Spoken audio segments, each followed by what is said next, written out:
ये कहानी मुझे जिन्होंने भेजी है वो कहते हैं, नमस्कार जतिन भाई। मैं आपका हॉरर पॉडकास्ट रोज़ सुनता हूँ। जब भी मैं आपकी कहानी सुनता हूँ तो मुझे लगता है मैं भी अपनी कहानी आपसे शेयर करूँ। मेरा नाम सतविंदर है और मैं पंजाब का रहने वाला हूँ। मैं पेशे से ट्रक ड्राइवर हूँ और रोज़ाना की तरह आज रात भी मुझे ट्रक लोड कर दिल्ली की ओर निकलना था। रात के तकरीबन 11 बजे मैं अपना ट्रक लेकर दिल्ली की ओर निकल जाता हूँ। सुनसान रात थी, बिल्कुल अंधेरा था, तेज हवा चल रही थी। खाली सड़क पर ट्रक काफ़ी रफ्तार से चल रहा था।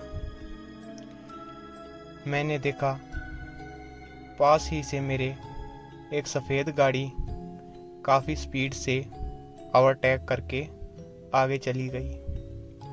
हैरानी की बात यह थी कि मैंने अभी अभी साइड मिरर से देखा था कि पीछे कोई गाड़ी नहीं थी और ना ही मुझे किसी गाड़ी की लाइट साइड मिरर में दिखी।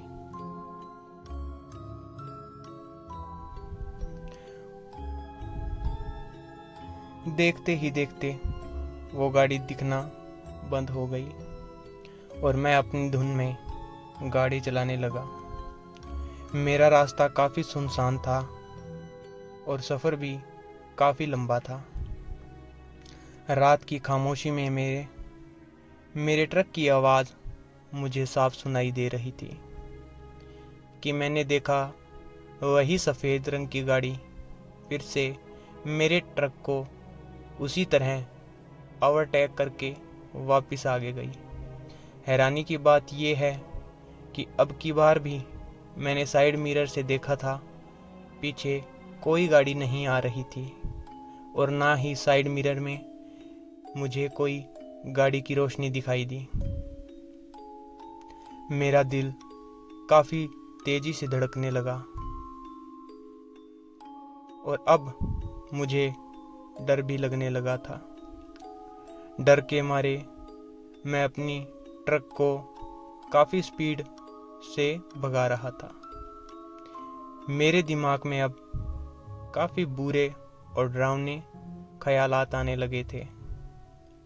देखते ही देखते वो गाड़ी मुझे फिर से दिखना बंद हो चुकी थी कि अचानक वह गाड़ी मुझे थोड़ी दूर सड़क के बीचों बीच आगे खड़ी दिख रही थी और गाड़ी बीच में होने के कारण ट्रक आगे नहीं जा सकता। मैंने ट्रक की ब्रेक लगाई। ट्रक की ब्रेक के कारण ट्रक बिल्कुल गाड़ी के पास जाकर रुक गया। मैंने हॉर्न बजाया पर गाड़ी से कोई नहीं उतरा।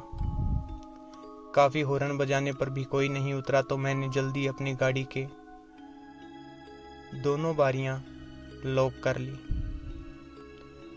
और हॉर्न बजा रहा था कि अचानक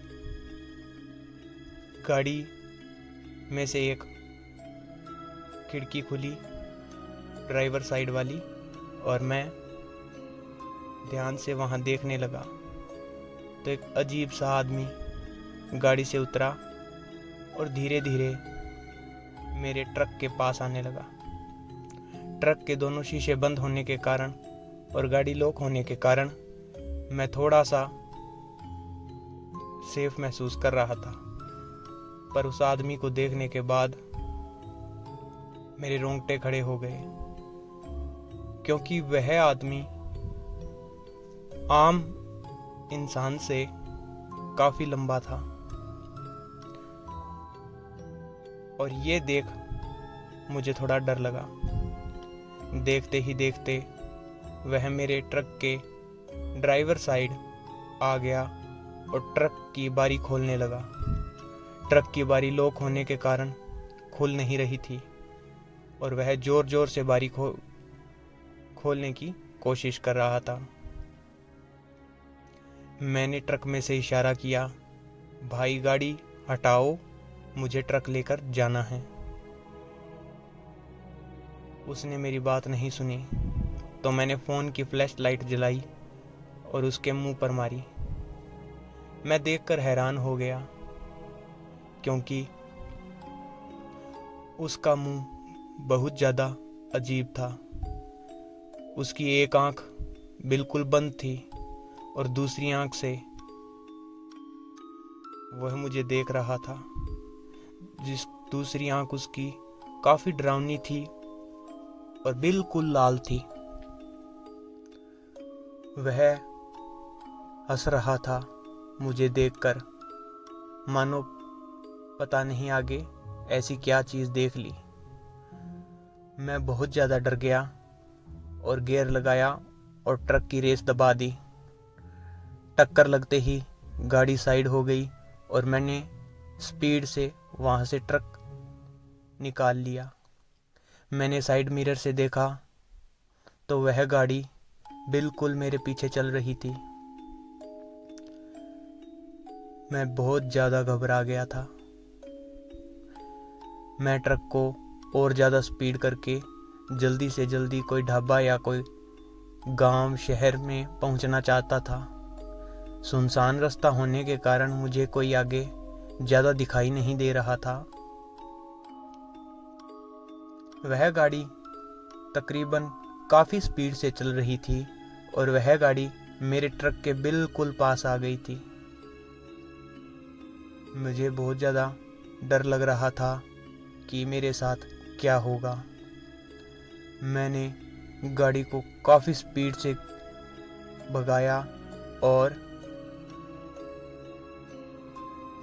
पीछे देख रहा था साइड मिरर से कि मुझे पता चल सके गाड़ी आ रही है या नहीं।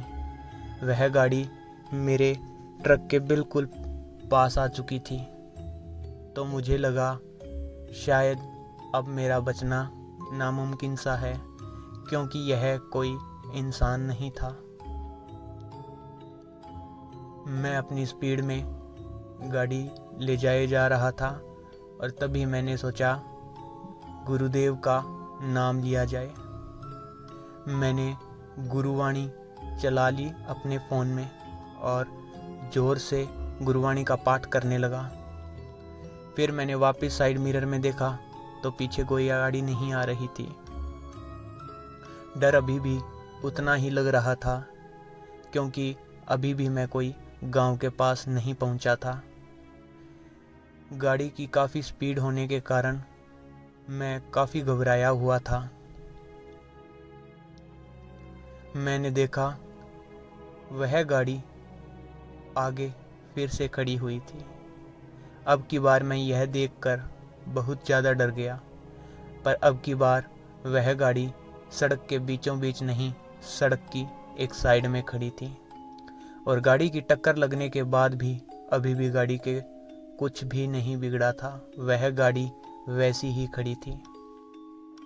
ट्रक की काफ़ी स्पीड होने के कारण मुझे अच्छे तरीके से दिखाई नहीं दे रहा था, पर तकरीबन वही आदमी उस गाड़ी के बिल्कुल पास खड़ा था और मेरे ट्रक को घूरे जा रहा था। गुरुवाणी की काफ़ी आवाज़ मेरे कानों में पड़ रही थी और काफ़ी आवाज़ ज़ोर से चलने के कारण वह शायद कुछ नहीं कर सका। वह ट्रक को देखता रहा और ट्रक उसके पास से निकल गया। अब मुझे साइड मिरर में पीछे कोई गाड़ी नहीं दिखी और मेरे ट्रक की काफ़ी स्पीड होने के कारण मुझे लग रहा है वो गाड़ी पीछे रह गई थी। ये मेरा वहम नहीं, एक सत्य घटना है जो मैंने आगे आपको शेयर की। काफ़ी आगे चलने के बाद एक ढाबा आया। मैंने उस पर ब्रेक लगाए और मेरी जान में जान आई। काफ़ी ट्रक वाले वहाँ थे, काफ़ी ट्रक खड़े थे और काफ़ी हलचल थी। मैं जल्दी ढाबे के अंदर गया और ढाबों वाले से बात की। उन्होंने कहा काफ़ी साल पहले यहाँ एक सफ़ेद गाड़ी का ट्रक के साथ एक्सीडेंट हुआ था और एक्सीडेंट में वो गाड़ी वाला नहीं बचा था। उसके बाद में काफ़ी हादसे यहाँ पर होते रहते हैं। ये सुन के मैं बहुत ज़्यादा घबरा गया और कभी भी उस सड़क पर वापस नहीं गया। मैंने अपनी एजेंसी में बात करके मेरी रूट का चेंज कर दिया और मैं कहीं और से जाने लगा। ये कहानी जब मैं किसी को बताता हूँ तो कोई यकीन नहीं करता, पर ये कहानी मेरे साथ घटित हुई थी। जसविंदर ये कहते हुए अपनी कहानी मुझे भेजते हैं कि जो भी ट्रक चलाता है अपनी सावधानी से चलाएं और अपने गुरु की फ़ोटो ट्रक में ज़रूर रखें, और रात के अंधेरे में कभी भी सफ़र करें तो पूरा ध्यान से, और कभी भी ऐसे रास्तों से जाने से बचें जो खौफनाक हो या वहाँ पर हादसे बहुत ज़्यादा होते हो। ये कहकर उन्होंने अपनी कहानी का दी एंड कर दिया। तो मिलता हूँ ऐसी एक और कहानी के साथ। अलविदा लेना चाहता हूँ मेरी प्यारी फैमिली। आपको यह कहानी कैसी लगी मुझे कमेंट करके ज़रूर बताना। मिलते हैं ऐसी एक और नई कहानी के साथ। चैनल को अगर सब्सक्राइब नहीं किया तो सब्सक्राइब कर लीजिए।